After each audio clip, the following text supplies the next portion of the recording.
Welcome to another episode of Equity Mates, a podcast where we explore what's possible in the world of investing. If you've just joined us for the very first time, you're in for a massive episode today. My name is Bryce, and as always, I'm joined by my equity buddy, Ren. How are you? I'm very good, Bryce. Very excited for this episode. It must be getting winter in Australia. Why's that? Because one hallmark of winter in Australia is everyone flies to Europe. This is a stretch if ever I've heard it. And what we have seen in the global stock market is a massive flight to Europe. Wow, what a start. That's pretty good. That's pretty good. Well, in today's episode, yes, we're going to cover off what is happening in markets, particularly overnight at the time of recording. There was a US tech sell-off, so we're going to cover that. I'm going to give you an update on where I'm at with my $500 to $5,000 challenge. And then we're going to close out with a question from a community member around the latest Vanguard diversified all growth ETF and how it compares to some of the competitors. But before we get into it, we want to remind everyone of the new show that we launched this week, Basis Points by Equity Mates. Wherever you're watching or listening to this, search Basis Points and you'll be able to find the show. It is specifically targeted for financial advisors, but available for everyone to listen to. We're going to be speaking to some of the best fund managers and best financial advisors in Australia and around the world to identify or to try and find those small improvements that can compound into big outcomes. So come and join, subscribe, and give it a listen and let us know what you think because we're pretty excited about it. News and markets. So, Ren, earlier this week, the news that I guess rattled us as we woke up was that the US tech stocks were selling off. Rattled you. Got me. I was excited. I had 2 Instagram posts out the door by 8 a.m. You did. So just to put some context to it, last week was the worst week for the S&P 500 in 2 years. And Monday was the worst day in some time. I think for the NASDAQ, the worst day in 2 years as well. Yeah, so I think it was, it shed about 4%. The NASDAQ is the US tech, it's this exchange that has most of the US tech giants on it. But Ren, you have a bit of a quote that you brought up before recording that is a good reminder for instances like this. Yeah, this is the worst crash since the last crash you no longer remember. October 2023, was it? Well, no, they're saying it's the worst day since a day in 2022. It's like, but no one remembers that. Yeah. If you had sold in 2022 and you hadn't got back in the market, you would have left some money on the table as well. Yeah. There's some stats. So since 1928 in the US, the US market falls 10% on average once every 11 months. Nice, yeah. Okay. The US market, the S&P 500, since its recent high in February, is down about 9%. Yeah. So this is like absolutely bang average, par for the course. And similarly, the US market falls 20% once every 4 years. So even if it gets worse from here, it's just a reminder that like this is what happens when you're investing in stocks.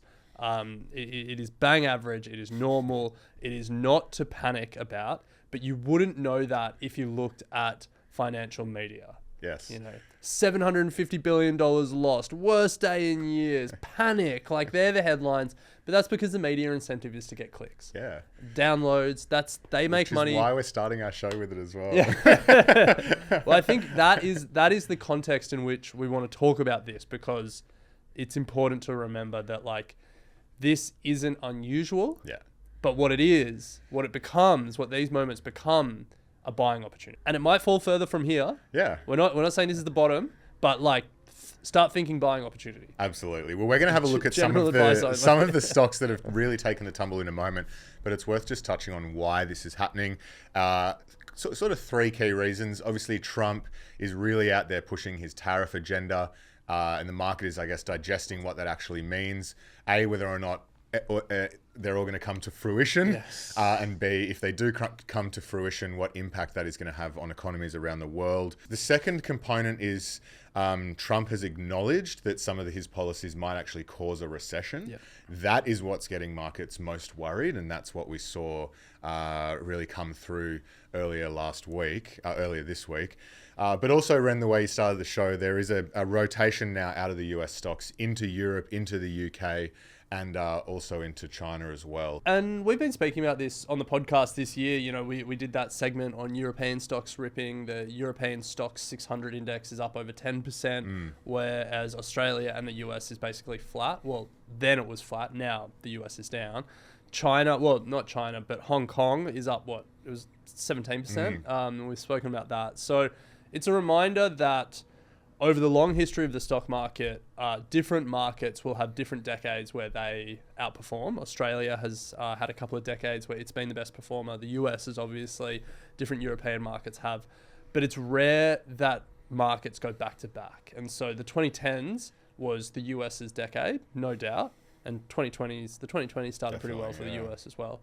But like this is just the normal functioning of markets. And so there's a lot of panic out there, but not a lot of reasons to panic, I would say. How long will Trump let it last though? Because he loves the stock market. He does. It's his indicator of success. But anyway, let's have a look at some of the companies that have fallen. You said there's might be some buying opportunities out there. We'll start with the mega tech companies. Yeah. So as we said, the headline was $750 billion wiped out in a day, but obviously those raw numbers, that headline gets bigger as these companies just get bigger. From a percentage point of view, Apple down 5%, Microsoft down 4%, Nvidia down 5%, Meta down 5%, Amazon down 3%, Alphabet down 5%, Tesla down 15%. Love to say it. So that's the Magnificent Seven. Tesla's halved its value.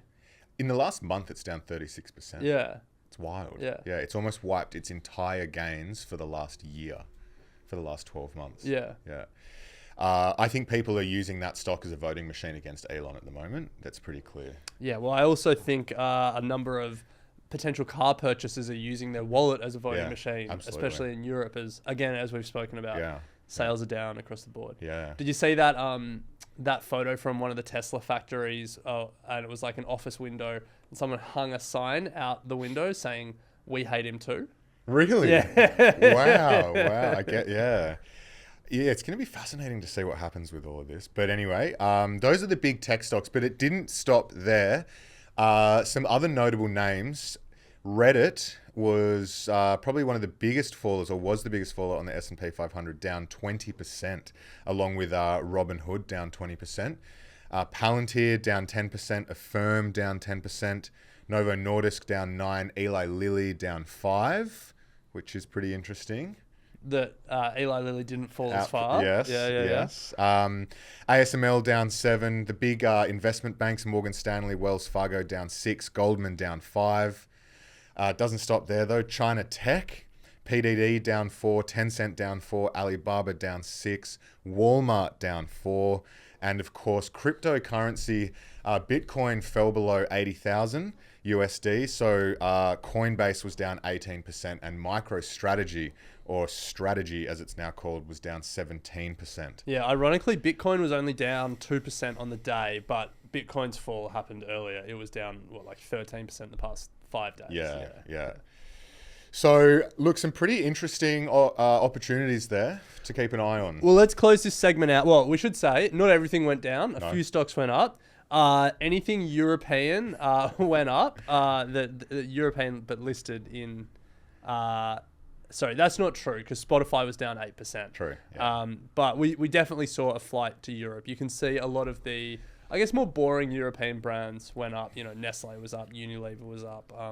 Bit of a flight to safety, and also a lot of energy was up. Yeah. Exxon was probably had one of the better days. It was up 3%. That's obviously American, but yeah, I think we would call this a flight to Europe, a flight to safety, and a flight out of tech. Yeah, big time. Yeah.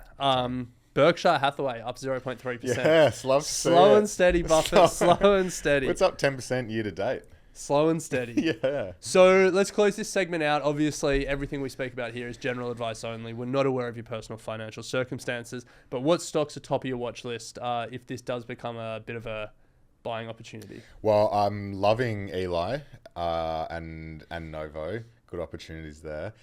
Reddit was an interesting one when I saw it. Yeah. We spoke about that on a recent episode. Yeah. Scott Galloway's been going on about it. Yeah, it's pretty compelling. 20%. Like, I'm tempted with the tech, but like, I'm happy I don't think I'm going to jump into them. I think I'm just going to keep getting exposure through my index funds, but I don't think I'll try and overweight any of them, particularly if there is a genuine flight out of them for a while. I'm kind of happy just to see how this plays out at the moment. Interesting. Yeah, and maybe focus on some of the non-tech opportunities that we spoke about. Yeah. Yeah. What about you? I mean, for me, Alphabet, it's trading at like a 20 PE now. Yeah. It's just, for me, yeah, that's one. What I'm not going to do is probably just as important as what I am going to do. I'm not going to chase Europe. So in our core portfolios, we have 4 ETFs, and one of those 4 is a mainland Europe and the UK ETF. And so we get exposure to Europe that way. I'm not going to now try and chase the hot hand and chase European stocks unless I think they're compelling. Yeah. Because a lot of them are pretty slow growing consumer staples or industrials, you know? This might flow into the next segment, Ren, but I am actually pretty tempted on a little bit more in Bitcoin as well. Okay, let's pause there because that does flow into the next segment. So we're going to take a quick break here, and then Bryce is going to update us on his quixotic journey to 10 bag in a year to turn $500 into 5,000. So stick with us, and we'll get the update. Can Bryce 10 times his money in a year? He thinks so. Let's find out. All right, Ren, bit of an update for my challenge. I'm trying to turn $500 into 5,000, no easy feat, in 12 months by the end of December 2025. Okay. To do that, I need to be getting, on average, a 23% return per month. Yes. Also not an easy feat. No.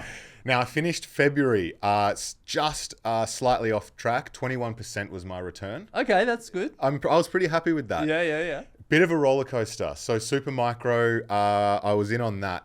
At its peak, I was up 120% on Super Micro. Nice, okay. I did not cash out. I'm only up 35% on that position. No. I know. Are you still going to hold it? Well, let me get to that. Okay. Yeah. So up 35% on Super Micro, but the largest position in my portfolio, which is about 80% of the portfolio, is in a gold exploration mining company called Antipa Minerals, AZY. I'm still holding that. Luckily, I got in on that when the Aussie market dropped about 4%. I'm going to say about 6 to 8 weeks ago. And it is just sitting there, the very low liquidity on this stock. So I'm up on that about 25%, and it's really just holding stable. The whole thesis for this is that it just gets a buyout. Yeah, but if it gets a buyout in 6 months, even if it's at like double, the time is... I know. Yeah. I know. Unless you think that it's going to get bought out for like 5 times or more, you need to move. I know. Yeah. This is the challenge. So the lack of momentum is really starting to play on my mind, because the further I fall behind this 23%, the more crazy things I'm going to have to try and do to catch up. So what are you going to do? So I called Luke Larrative because because he was the one who brought my attention to AZY through his good research. So I called him to ask him what characteristics should I be looking for in a 10-bagger, and if he had any other tips. So let's take a listen. Luke, how are you? Brycey, how are you, bro? I'm good. I know you're actually on the way to the airport to jump in a plane to Perth to try and find your own 10-baggers. So where should I start? You know, you can try and find a multi-year 10-bagger, but that's going to be no good for you, right? So No. finding some high-quality compounder with, high return on capital and all that stuff is going to take too long. So, REA is a good business. It's been a 10-bagger, but we can't really learn a lot from that if we're trying to do things quickly. So realistically, you've got to be going down the market cap, where a 10-bagger happens a lot more frequently and is a lot easier to achieve. You don't need to do as much. So it's easy to go from a 2 mil market cap to a 20, or a 20 to 100, or even 100 to 500 or a bill. So you need to be either in sort of resources businesses, mining types sort of businesses, exploration stories. You're going to be in biotechs and unproven drugs that are exposed to drug trials and those kind of things. You're going to be in emerging technology businesses, maybe with the first sniff of some revenue and a commercialization opportunity ahead of them, and you've got a back management in to be able to continually make sales and be able to evaluate what's in the price and what's not. Are these people good operators? Are they not? The current position in my portfolio, AZY, about 80%, I got from your good research. long story short, cut to the chase. Any other things on the on the radar? To actually achieve this goal, you need to first you need to worry about doubling your money. Yeah. After you've doubled your money, you can start actually trying to Yeah. think about achieving the goal. But if you can't Yeah. double your money, then there's no point talking about anything else. So that's why I've given you Antipa as a bit of a, something where we think there's near-term catalyst, and I think it's going to happen this year. So I think if you're looking for something else, I think that's got, sort of 10 bag potential, really high impact currently, with catalysts is, I would say, Strata Minerals, SMX. Say Antipa's a gold developer. They've got a higher market cap. They're further down the road. They've got a JORC resource. Yeah. Strata are just drilling right now. So they just started drilling a week and a half ago, 2 weeks ago. They're up against the boundary of Ramelius's Penny deposit, and they're literally drilling right on the boundary. The way we've seen the geology and the kind of the way that the geologists we've been talking to have been looking at it, it looks like it just continues at depth. We think they can intersect it at depth on their property, and as Ramelius have done on other parts of the same property, when neighbours have had hits, they just acquired them. So we think that, eventually, assuming Strata does get a hit, which is a big assumption because, it's a one hole, deep hole, expensive hole, high risk, but, potentially high impact in terms of value adding for shareholders. And you're only getting it now at like a sub 10 mil market cap. We took it in the placement recently. I think it was at 3 cents, and then it's at 4 cents now. I think roughly. Yeah. Under 10 mil market cap, and you're going to be in a position where if that drilling comes in the next, say, like by the time they finish the drilling and do the assays, it's another 8 weeks or so, maybe a bit fraction longer. If that hits, if they have good gold intercept there, that thing could be like 50 mil market cap overnight.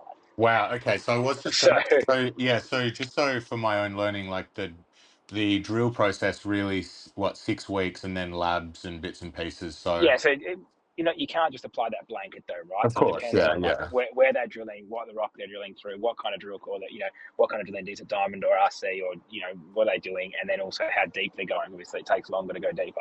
So and then it goes, once they've got the core, then it will come up and it will get sent off to the labs. So like an ALS. You guys probably know ALQ on the ASX, someone like them, and they do laboratory analysing. Nice. And will you be putting a report on Good Research?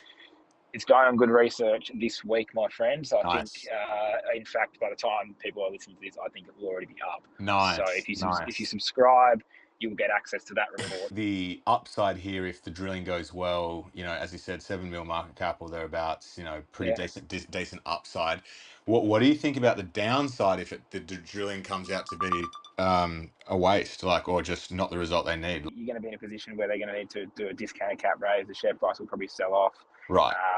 But an ASX listed company is worth kind of $2 to $3 million just with no assets and no cash and nothing in it. Right. Just a shell. So our view is like, if you can buy stuff at shell plus type valuations. All you're kind of giving up is the values is a shell. And Peter Woods, who runs Strata, is a good mate of mine. Really good guy, honest. Nice. We'll love it, Luke. I've got some shuffling to do in the portfolio. I think I still got to decide what to do with Super Micro so I can fit this in, and then I think I want to get my weightings a bit more 50-50, I reckon, rather than 80-20. But we'll see. I mean, you've made some good money on Antipa. You can take a little bit of profit out of that, and you can't own more than 2 stocks if you want to achieve this. No, I agree. It's impossible. I agree. So, Ren, I think the key takeaway here for me is 2 things. I'm playing in the right space for a market cap. I need to be playing sort of sub 20 million. Well, not with Super Micro. Not with Super Micro, no. So I'm going to get rid of Super Micro. Okay. Yeah. But you did double Super Micro before you didn't sell. You had doubled it. I know, but I didn't sell. You doubled it in a month. So 120%. Yeah. What I actually need to do here, and this is going to be the plan for this week, is I'm going to actually sell a bit of AZY and rebalance the portfolio a bit. Yeah. Because having 80% of it sitting just sitting there doing not a lot, hoping for a buyout, is really dragging the ability for me to put the capital elsewhere. So I'm going to sell a bit of it. I'm really tempted with Bitcoin at the moment. Okay. I feel like if it is hanging around this sort of sub 70s, then we could be in for a bit of a ride. As we heard, Luke thinks SMX or Strata Minerals is a potential short-term catalyst, again in gold. So I've got some thinking to do, but I know what I am going to do is get rid of Supermicro and rebalance a little bit here. Because the rules of the game are you can invest in anything that's available on the stock market through a normal brokerage app, and then also Bitcoin and Ethereum. That was it, yeah. But what is available on the stock market in the US are leveraged Bitcoin ETFs. That's true. Would you do that? Triple leverage now Bitcoin. That you remind me of it, it's actually quite compelling. God, I don't know how much clearer we can say. This is not investment advice, and this is not how we advocate investing. No, not at all. This is Bryce doing something quite silly for content and to see if he can do it. 100%. This is content only. The goal, I have to, at the end of the March, I need to be at $760. I'm currently at $626 or something like that. So I need to make $160 this month to still be on track, which again is at 20%. Very hard to do as well, may I point out, when the market is shedding. Well, you could have gone triple leverage short. I could have, and I did talk about that in the office, but it's just, I was going to say that's just such a punt, but that is exactly what I'm doing. This whole thing is a punt. I know. Well, look, let's. So I think the main thing is keep up to date on social media for weekly updates, because that's where I'll keep updating you on what I'm going to be doing weekly. Yeah. Okay. All right. Well, Bryce's punting channel coming to. Maybe this is the start of a punting podcast. No way. No. This is probably going to be the extent of our punting. So let's take a break here. Then on the other side of the break, let's get back to sensible long-term investing, because Vanguard have released a new globally diversified all stocks ETF. VDAL is the ticker, and we're going to compare it to some of its peers here in Australia. Let's ask the community. Hey, Equity Mate. I just had a question. Hey, Bryce, friend. I've got a question. Answered. Are you looking for one ETF that gives you exposure to the whole world at a low cost? Will Vanguard have an offering, but is it the best offering? That's the question we're going to be answering today. Bryce, we've got a number of community questions about Vanguard's new ETF, the Vanguard Diversified 100% All Growth Index ETF. The ticker is VDAL, and we're going to compare it to some of the popular ETFs. I think particularly its peer from Betashares, DHHF, Betashares Diversified All Growth ETF. That's it, Ren. We have a couple of questions. The first was from Marlo via email, and he asked how it stacks up against Betashares DHHF in terms of asset allocation. So we'll have a look at that. And then the second from Trav in our Facebook discussion group, querying whether Vanguard may have left their run in this space a little late, given that there are a number of competitors already out there. Fair play. Yeah, well, I think to answer that question first, and then we'll get to Marlowe's and compare the pair. Vanguard owned this space with VDHG. Exactly. And for years, Vanguard Diversified High Growth, which was 90% stock, 10% bonds, that was the one that everyone who just wanted an all-in-one ETF would go to. It was massive in the FIRE movement. Yeah. And then Betashares dropped DHHF, just not that long ago now. Yeah. And all of a sudden, everyone was like, oh, well, this is actually similar, but a little bit more compelling because it's just 100% stocks. Yeah. So this is just Vanguard responding to competitive pressures. Absolutely. Competitive pressure and demand. So, and have they left it too late? No, definitely not. These ETF stories are just starting. Yeah. So let's jump into it. We should point out here, to your point, Ren, that these all-in-one ETFs do exist. These two are getting put head-to-head because they are both 100% equities, or as in their titles, they call them all growth. So there's no allocation to fixed income, cash, or any other asset class outside of just equities. Yeah. So let's go through it. Vanguard Diversified All Growth has 6,000 stocks, and the Betashares Diversified All Growth has 8,000 stocks. If we start with the Australian exposure, Vanguard is aiming for 40%, and Betashares is a bit below that, 36.8% at the moment. So similar exposure to Aussie. Yeah. So then it gets to the international section, and the way it's constructed, like philosophically, is different here. So Vanguard have just gone, give us the world, and they've got international shares at just shy of 30%, And then international shares currency hedge, so taking the currency fluctuations out, at another 18%. So that's 48%. But then they've separated small caps out, and there's a separate allocation, 7% for small caps. So they've just said, give us the world as a whole. As different markets rise and fall, we'll just take whatever the weightings are of those markets. The Betashares construction is different. They've actually separated the US out. And so they haven't said just give us the whole world. They've said give us the US at about 40% and give us the rest of the world outside of the US, or the rest of the developed world outside of the US at 15%. And so what that will mean, like let's say in 20 years, the US is, so right now the US is 70% of the global index. That might change over time. The Vanguard ETF, your US weighting will change over time as global share markets rise and fall. In the Betashares one, your US weighting will remain around that 40% mark. Yeah. Which do you prefer? Probably a better longer term strategy so you don't have to worry about it is the Vanguard one. But I prefer the DHHF.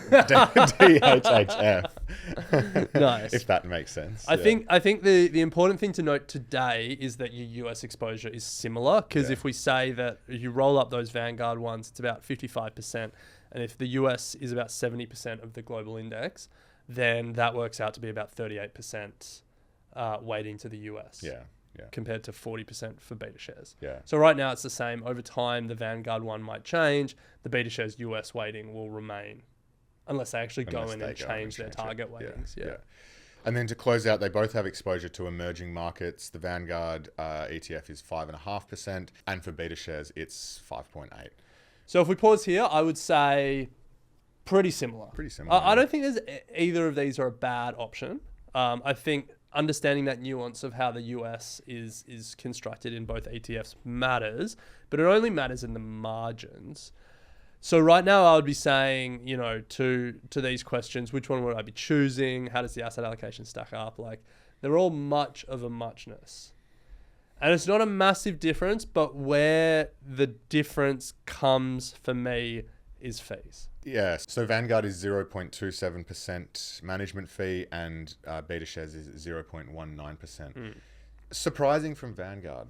I thought they would have tried to match it, or at least get a little bit closer.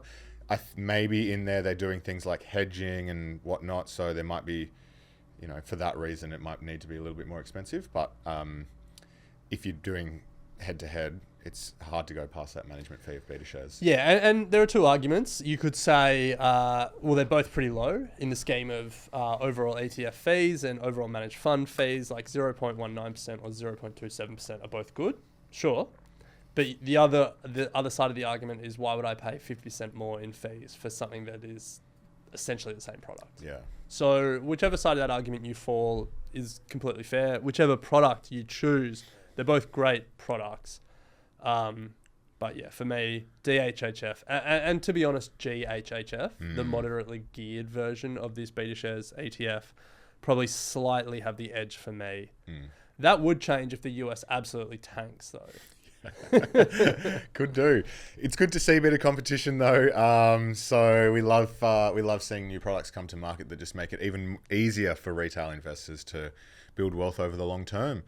If you have a question, head to the link in the show notes or the description below. Please leave us a voice message. We love hearing from you. Or you can head to equitymates.com/contact to leave a note there. And we should say, if you're interested in these all-in-one ETFs and how you can set up an automated investing strategy around them, we literally wrote the book on it. It's called Don't Stress, Just Invest, available on Amazon or wherever books are sold.